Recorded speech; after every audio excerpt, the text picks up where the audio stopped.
Hello student, welcome back to my channel. आज हम सीखेंगे मिडिल टर्म स्प्लिट मेथड। किस तरीके से हम आसानी से मिडिल टर्म को स्प्लिट कर सकते हैं इजी लैंग्वेज में। चलिए तो शुरू। मिडिल टर्म स्प्लिटिंग मेथड, ये हमारे पास एक एग्जाम्पल है। इसको हमें मिडिल टर्म स्प्लिटिंग मेथड का मतलब है, यानी हमें मिडिल टर्म को बनाना होता है with the help of the किसके, यानी एक्स स्क्वायर का जो कोफिशिएंट होता है उसे हम, या कोफिशिएंट जो है नहीं तो उसका 1 मानते हैं।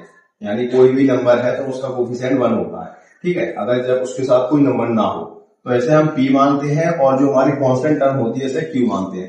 p इंटू क्यू करके हमें उसके फैक्टर करने होते हैं। तो हमारे पास p इंटू क्यू करा तो 1 इंटू 24, और 24 के जब हम फैक्टर करेंगे तो 2 1 जा 2, 2 2 जा 2 2 जा 4, 2 6 जा 12 एंड 2 3 जा 6 और 3 1 जा 3। तो अब हमें क्या करना है, हमने प्राइम फैक्टराइजेशन कर लिए। अब इन प्राइम फैक्टराइजेशन का इस्तेमाल करके हमें मिडिल टर्म बनानी है। तो देखिए 2 2 जा 4 और 2 3 जा 6, तो ये 4 और ये 6, तो 6 प्लस 4 10, तो ये हमारे पास 10 बन जाएगा। यानी 6x प्लस 4x को करेंगे तो 10x बन जाएगा।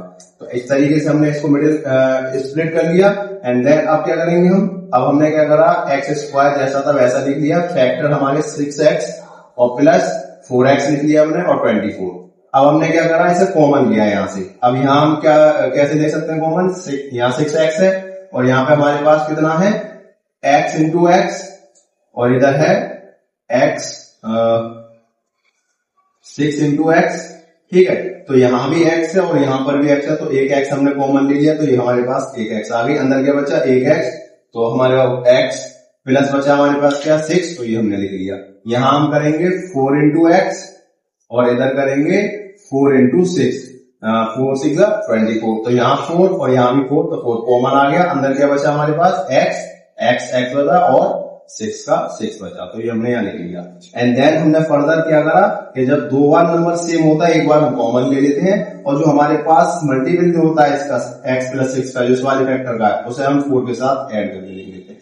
अब यहाँ से हमें x की वैल्यू चाहिए, तो x की वैल्यू निकालने का तरीका x प्लस 6, इसको इक्वल टू 0 रखेंगे। जो चीज प्लस में होती है उधर जाके माइनस में, तो x इक्वल टू माइनस का 6, x की एक वैल्यू आ गई, और एक हमारे पास है x प्लस 4, इसको भी हम 0 के इक्वल रखेंगे, ये भी प्लस में उधर जाके माइनस हो जाएगा, तो x इक्वल टू माइनस का 4।